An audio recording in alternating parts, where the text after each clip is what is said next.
Welcome to the JCPod, brought to you by Stare Down Sports. I'm Jay and Chandler Parnell, and hey man, we're that much closer to the NFL. I think we're basically about 3 full weeks. Actually, I think it's 2 full weeks from Thursday now. It is officially 2 weeks from Thursday. 2 weeks and 2 days.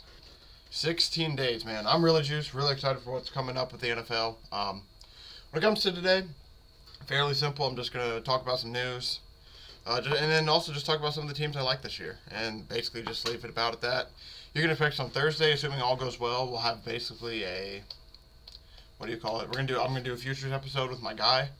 So Thursday we're going to give out some of our NFL futures, some college futures as well. When it comes to football this season, things we're excited for. But yeah, past that, it's going to be a fun little week. So without any further ado, I mean, you know how we like to do here. Let's just basically hop right up in this thing.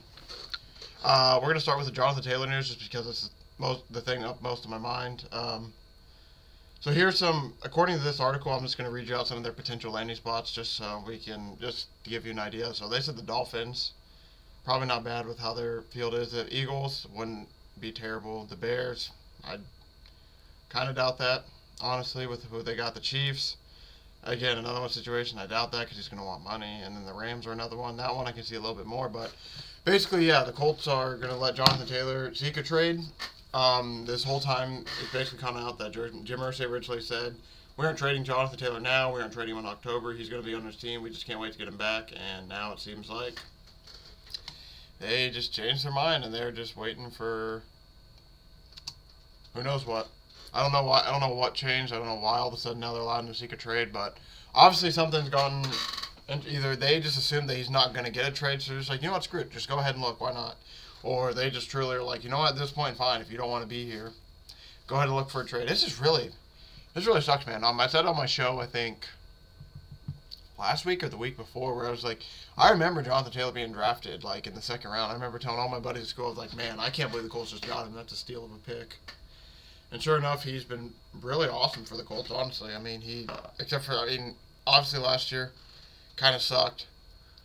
With injuries and everything, but for the most part, he's been really good for the Colts since he came in these last, 2-3 years, and it just really sucks to see, man. I really was excited for him to be him with Anthony Richardson, see how that would work, but the more it looks like it, the more it seems that Jonathan Taylor's just going to end up either traded or he's going to end up playing this year and then just gone next year. I don't know, man. I'm just very, very concerned with the I'm just very concerned with it, man, honestly. There's no other way to put it into words. I'm just very concerned because the longer this situation goes, the muddier the water gets. Man, I just don't know if he's going to come back as a Colt, and it really sucks. I really enjoyed him as a Colt. I thought he was a really good running back. I thought he still had some potential left to do a lot of good things, but like I said, he's seeking a trade. I gave you some teams that, according to this article, they thought he might go to. It just kind of sucks for a team because no matter where he goes, we're probably going to have to sign him to a deal for a decent amount of money, and if they're willing to do that, I don't know if they're going to trade for him, and that's just my biggest thing when it comes to him. The Commanders ended up winning last night to snap the Ravens' 24-game preseason streak. Really awesome. For them, at the end of the day, though, it's a preseason game, so it's kind of like, meh, who cares? But, it is, it's just really cool that they actually were able to, get it done. It sounds like they also, somebody said they were playing starters in the third and fourth quarter. That's how they were able to get it done. Who cares at the end of the day? That's just a really long streak that's been going on at the Amity, I think, since 2015.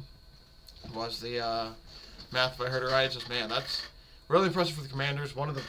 They're in new ownership and everything, so obviously this wasn't a win, like an actual win that was on a stat sheet, but this is one of the bigger wins for them so far. It's just, under new ownership, this is hopefully a sign in the right direction for them. Like I said, it's a preseason game, though, so at the end of the day, nah. It's not the biggest news, but it's also kind of cool because there was a lot of games. Joe Mixon's boycotting speaking to reporters. And apparently, since his first media availability, since being cleared of the charges, he refused to speak to reporters while on Sunday's practice, said he wouldn't talk to specific media members. And it was kind of funny because I saw a tweet that ended up coming out. Here we go. And this is funny enough. Sorry, it's not a tweet anymore. It's an X. It's going to take me a minute to get used to that. I'm going to tell you that, guys, right now.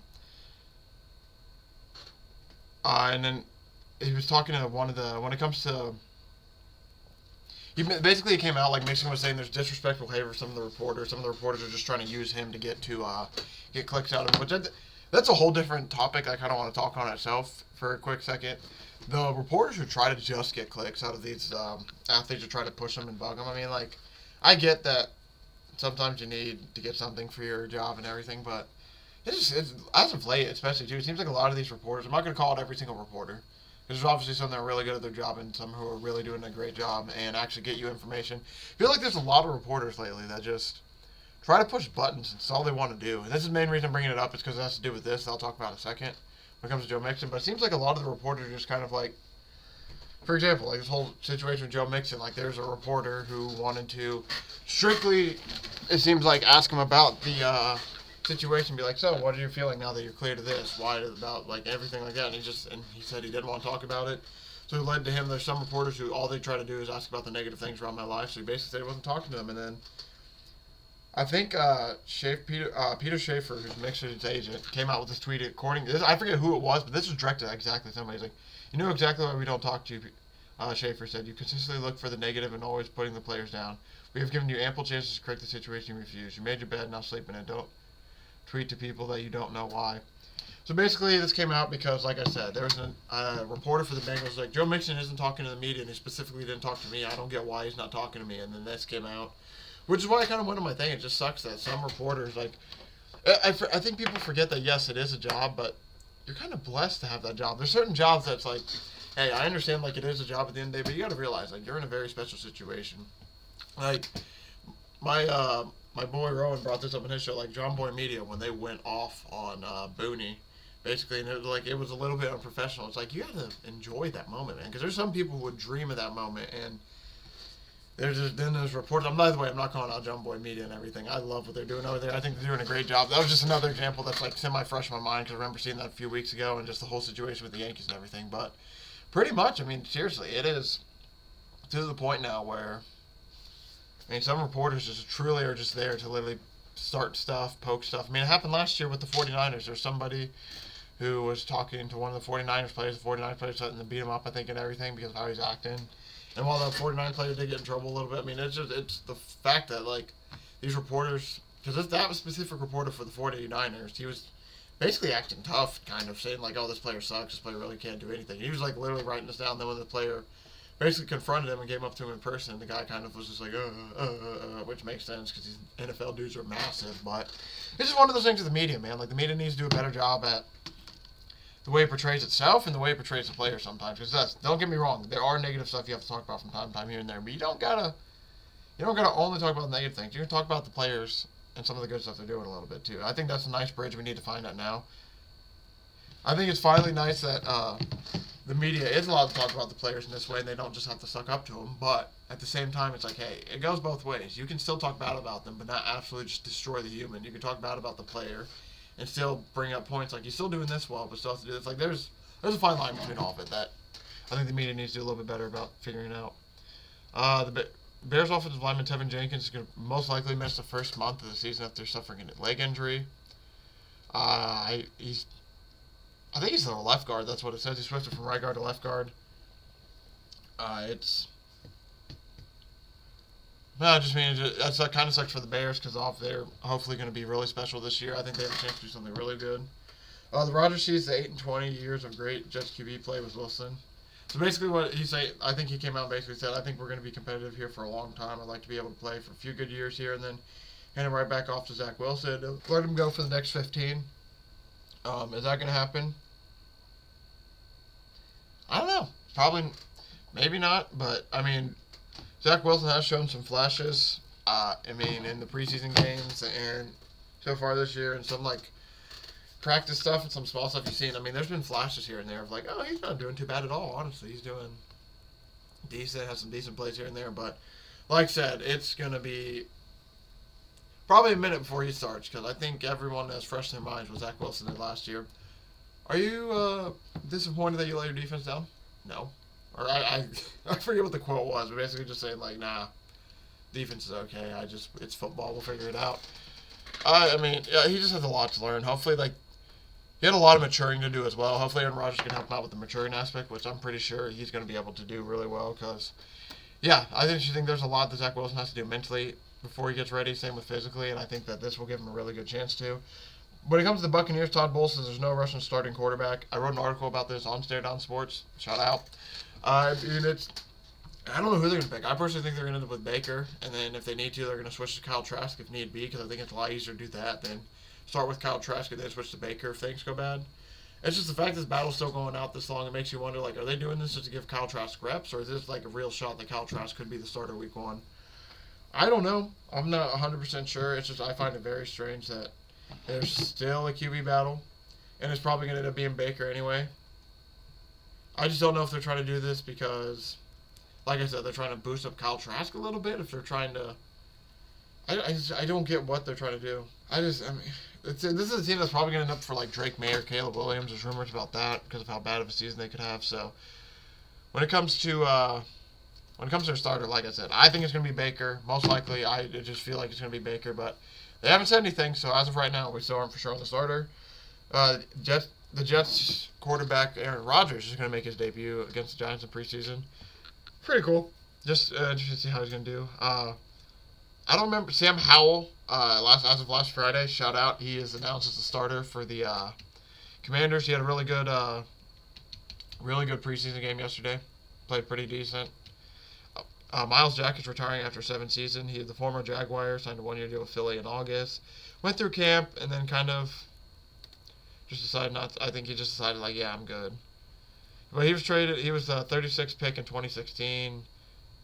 He slipped in the draft after a knee injury when he potentially could have been top 10 pick. But he spent 6 seasons with the Jaguars, and he was one of the 2017 AFC Championship players, who was one of the main reasons they went there. Yeah, I mean, he finished his career with 617 tackles and 103 career games. Not bad at all. Just a quick little stat at the bottom of that article. But not bad. I mean, it's not bad a career for him. 7 seasons is nothing to be too shabby about at all. Jordan Love is ready for week 1. He says a lot of people are excited to see how he's going to do.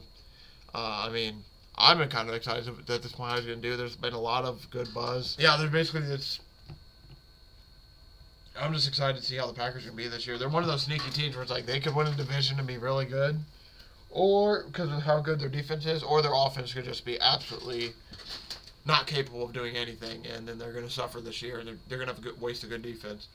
I think the Packers are going to flirt with the division. I think I said on Friday with the Redbeard that, I mean, I would not, plus 350 I think is what the Packers are. I would not mind sprinkling that at all. You might be able to get away with it, because like I said, their defense is really good, so I don't see why the offense just couldn't be average and help them out. So apparently this is from 2 days ago, that the Colts are trying to get the waters as calm as they can with Taylor. Obviously those waters are not getting any calmer. If anything, they're just getting more rough. I mean, a lot of preseason action happened this weekend. I don't think people want me to read it out, but a lot of good games, a lot of good, like, there's, I'm not going to say from everyone, but there's a decent amount of games from a decent amount of teams. Just for example, we'll go with, I guess, Saints beat Chargers in a close one. And then there's, like, Jaguars blew out Lions, Dolphins blew out Texans, Buccaneers Jets was close, Chiefs blew out the Cardinals. I mean, it was just a lot of that.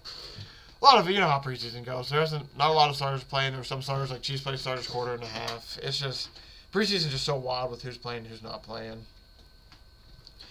So apparently Jimmy Graham parents a likely seizure on Friday, which is something really scary. Apparently he was taken to local custody by authority, and then he spent the night under medical. But it was just really weird. The story came out, like I saw a story, I don't know why.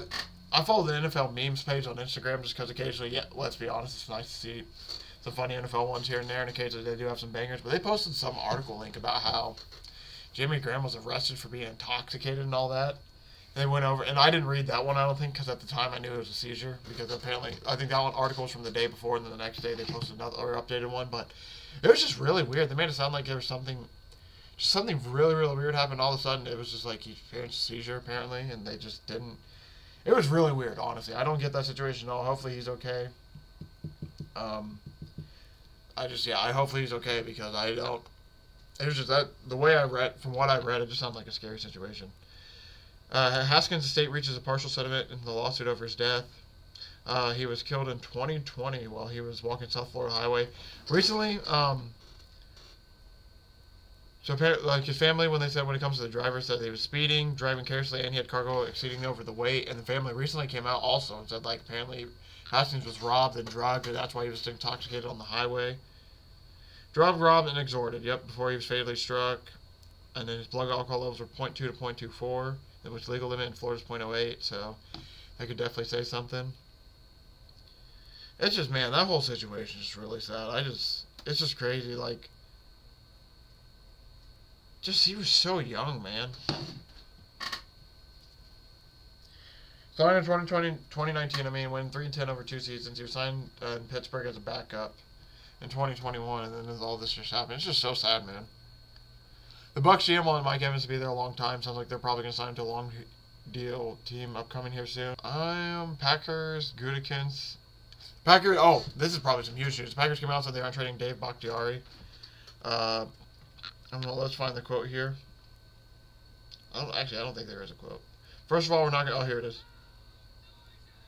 First of all, we're not going to trade David, so just get that out of the way, and that's basically all the quote is. So basically, I think that was more of a thing. This came out, like, I think just shortly after the whole Jets thing where Aaron Rodgers was tagging Bakhtiari X's and everything and things on Instagram. So this is not a surprising move by them. Jadeveon Clowney is signing with the Ravens. Big ad for them so they get some more defensive depth. Like I said, Howell's now the starting quarterback for the Commanders. Awesome for him. Teron Armstead is already injured, which is really, really scary for the Dolphins. He should be able to make it to week 1 opener, but he injured his right leg on the first play of team drills during a joint practice. It made it sound like somebody rolled up on him, but I don't get the full thing, and then he's carted back to the room. So hopefully he's okay, because that's going to be a really, really big piece for the Dolphins, because they really need an offensive line help. They really need the offensive line to keep Tua healthy, because it's just scary. Bill Simmons has brought it up multiple times. I just haven't even thought about it. Tua could be like one really, really big hit away from his NFL career being over. I'm not going to and that's just really something truly sad to think about. Like, this isn't me talking shit. This is genuinely, that's scary to think about, man, that he's truly one hit away. He could be one big hit away from his career being over. And it's just the fact that is even in the back, because that's been in the back of the coach's mind, and hopefully it's not in the back of his mind, because as an athlete, you got to be mentally sharp to play your best, and it's just something you don't want to have worry or doubt in there. Man, it's just a scary situation. Hopefully Armstead can get back. The Ravens are signing Ronald Darby after the Marlon Humphrey injury, which makes sense. The superfan Chief Holics is indicted on the bank robberies, so he is going to be the 19-count indictment handed down to him last Wednesday. Woo, that is rough. That guy is going to be in trouble for a while. And then Jameson Williams hurt his hamstring. He's going to probably be done for the preseason, which means we probably aren't going to see him until after suspension now, which is not shocking at all. By the not shocking part, I mean, the fact that he's hurt, it's I doubt they're going to do anything with him now. They're just going to be hey, get yourself healthy. We'll see you week 6, basically. I don't know. I forget how those suspensions work kind of in the NFL. I don't know if he can be around the building or not. If he can be at the practice. I don't know how that part's going to work. But basically, he's just going to spend the next 6 weeks hopefully getting healthy and getting ready to play, because they really could need him, because the Lions are hopefully going to be wanting to do something special this year. But yeah, that's basically going to do it for the NFL news. I think I went through a majority of it. Lots of NFL news. We'll go through some quick college real quick. Michigan self-imposed 3-game suspension on Harbaugh. So apparently from the recruiting violations, this is just going to be Michigan doing it. I still don't get why they're doing this, but we'll just, I just don't know. I truly just don't know. Iowa State's dealing with the whole gambling situation. Iowa State, there's another player that just got charged with basically for illegal sports wagering. And it sucks because this guy Jarrell Brock, I think they say Jarrell Brock, who was their number 1 leading rusher last year. Apparently, he was attempting to disguise his own identity on mobile sports betting account, so I don't know what's going to happen with him. He has placed 1,327 illegally wagers, totaling over 12,000 between... sorry about that. My camera literally froze in the middle of me talking, so I don't know how much just got cut out of this. But basically, to repeat it, because I don't know how much got cut out. I'll have to see in the editing. He made 3 bets on Iowa State football games and 13 bets on ISU basketball games. So he's probably a dunzo, which really sucks because, I mean, like I said, I don't know how much this, in general, I don't know how much it's going to stop the gambling itself between the players and everything. I think it's still going to be an issue. It's just now we're going to see a lot more of it, everything this year. So basically there's a lot of starting quarterbacks being named right now in college. I'm not going to go through every single college's starting quarterback, but basically a lot of the news right now is that they're doing that. This is, Sarkisian came out and said Texas is going to embrace the hate in the last Big 12 season. That's going to be interesting to watch them throughout the season. And, like I said, it's just a lot of basically announcing starting quarterbacks and everything. Really excited to see how I'm really excited for the Colorado team as well. That's a team I'm definitely looking forward to. But like I said, I thought I was going to go over more college news. A lot of the news is just them announcing starting quarterback like Illinois, Georgia, just places like that. So I don't think I need to go into it too heavy. I think everyone gets the general idea. But however, something I'll go to. So this is what I'm going to end the show with. I'm going to go basically over the teams that I like this year, some teams I think are going to do really special. Like, there's obviously going to be some obvious names in there, but these are teams just personally I'm going to watch out for to make some special noise this year. When it comes to the AFC East, obviously I think it's going to be the Jets. I think the Jets are able to for sure do something special. I mean, it's just going to come down to can they get over the hype and then can they get over the rough schedule. Patriots, I'm kind of in. I think that's about it that I like. Dolphins, I definitely want to keep an eye on a little bit, just for the fact of, I'm just curious what they're going to do with Tua. For the Dolphins, it's simply a Tua fact. When it comes to the Jets, I think I want to see if they're going to be able to win the division. I'm excited to really, honestly, the whole AFC North, I'm really excited to watch. They're true. Even the Browns, honestly, when it comes to the AFC North, the Browns and Ravens, I'm a little out on. And I'm more interested to watch the Steelers and Bengals just because, one, I think the Bengals are going to win the division still, even with Joe Burrow hurt right now. I think he's going to come back and be healthy, but I think Bengals are going to win the division. But I think Steelers have no issue being sneaky and trying to steal it. I think they potentially could. I think they have a really good chance of stealing it. Just because of all the reports are coming out and everything that I've been seeing from just the camp, seeing from that. I think this Steelers team is going to be sneaky good this year. They might be contending for the division, even potentially. Like I said, I still think the Ravens and Browns have a chance to definitely a wide open division being the AFC North, but I just know personally for me, the Bengals or Steelers are going to be the two teams I will look forward to taking for it. Obviously, my AFC South, I got to watch my Colts. I'm going to be very excited to see how they do with Andy Richmond, but this is probably a division. This is going to be another division where it's I'm interested in the whole division, honestly. The Jaguars, I'm interested to see if they can repeat the success of Doug Peterson's offense in year 2. I am interested to see how CJ Stroud is. I'm interested to see how good he is and see how he plays. I'm very interested to see how the Titans do now with Derrick Henry and D-Hop. I'm interested to see if they keep Ryan Tannehill, if Ryan Tannehill can have a bounce back a little bit from last year. There's a lot to be excited for in this division. And I guess this isn't my favorite teams to watch for. I guess it's just I'm going to end up saying the whole NFL, aren't I? No, I'm just kidding. There's a lot of teams. For example, the AFC West, I'm definitely probably just going to, you know what to expect from the Chiefs. I don't think you need to watch for the Chiefs. I think we know what to expect. So it's just going to be look out for them later in the season, see what their record is. But I am excited for the Chargers and Broncos. Excuse me. I think the Raiders are going to have a little bit of a step back. Not too much, but I don't know how special they're going to be. I mean, they're 2-0 in the preseason, but I don't know what they're going to do when it comes to the regular season. When it comes to that team really scares me. It's really, really, really scares me. When it comes to the Chiefs, though, I think the Chiefs are going to be really good per usual. They're the Chiefs. It's what we've come to expect with them. When it comes to the Chargers, I'm excited to see how they look under the new offense with Kellen Moore. I think this is going to be a really potentially explosive offense. I mean, when he was with the Cowboys, they were 1-3 in pace of play the last 2 years. So, I mean, hopefully the pace of the Chargers, for their case, if it picks up a little bit, hopefully it leads to more successful offensive drives and more scoring. Because it just felt like last year, their offense, their offense was kind of frustrating last year. It felt like there was points where it was really good, and then it felt like there was other points man, why is their offense not as good as it could be? Also, when it comes to NFC East, gotta watch for the Philadelphia Eagles. You gotta watch for them. I think they're gonna obviously probably end up taking the division. I'm gonna be interested to see how the Commanders do this year, just for New Year and their new people. That's all I'm gonna care about for them. I'm interested to see between the Giants and Cowboys. I think Commanders will probably finish 4th in division again. But next year, I think this is gonna be basically kind of like a build year. The Commanders is going to be the year all right, this is the new Josh Harris year. This is year 1. let's see what we can do. Let's see how it goes. That's what I think this year's going to be. The next year's going to be really like, all right, let's try to do some stuff. But then I'm very excited for them, at least wise. Eric Bieniemy, I'm interested to see how he's going to do as a play caller for them. It's the first time not under Andy Reid to see, hey, let's see what you can do with this Commanders offense. But yeah, the Giants, I'm interested to see just basically if they're going to be able to do what they did last year, if last year was a fluke. And then, yeah, I just don't think the Cowboys are going to be as good this year. I think they're going to be good, but I don't think they're going to be a Super Bowl contender good like they think they probably are. When it comes to NFC North, like I said, I'm excited to see if the Packers can steal the division with their really good defense and the young quarterback. I'm excited to see if Jordan Love's going to be. Yeah, I'm going to be excited to basically see if the Green Bay can have basically 3 quarterbacks play like 45 seasons for them, or whatever the math is. I mean, if they only have 3 certain quarterbacks since like 1990 something, that's going to be insane.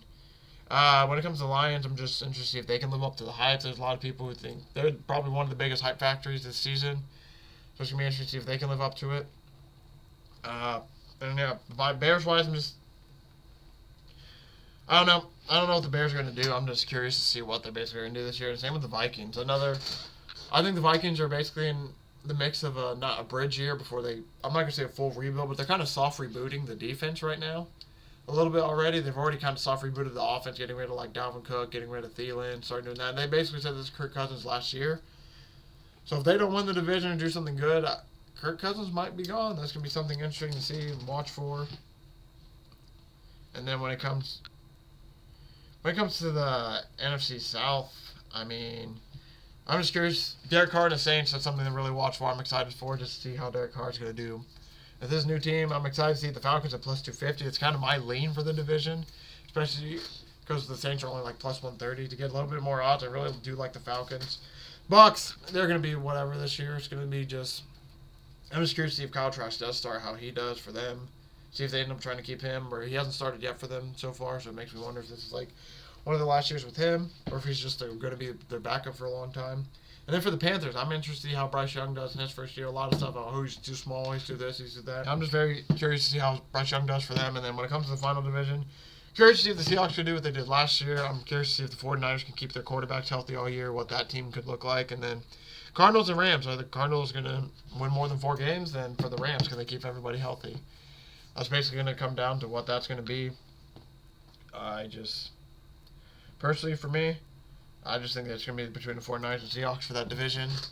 And when it comes to everybody else, I just don't think we're going to see too much. Sadly, as much as we'd love to. But yeah, that's probably where I'm going to do it for today. Like I said, got a little choppy towards the end because my camera froze.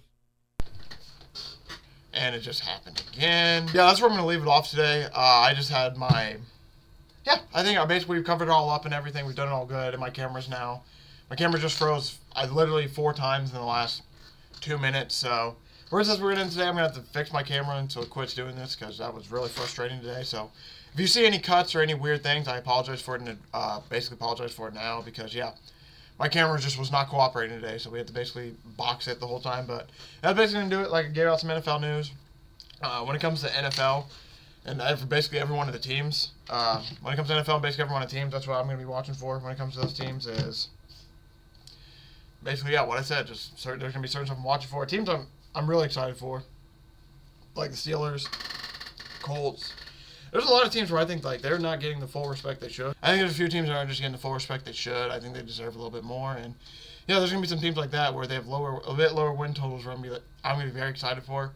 Speaking of win totals, like I said, Thursday, it's going to be my futures episode with my boy. So, probably no NFL news. It's probably just going to be straight just football talk, but all based around the futures. I'm very excited for that. Yep, I'm just super excited. And my camera just froze again, so I'm going to head out of here now for real. Thank you all for watching. Thank you for all the support, and I cannot wait to see everybody on Thursday.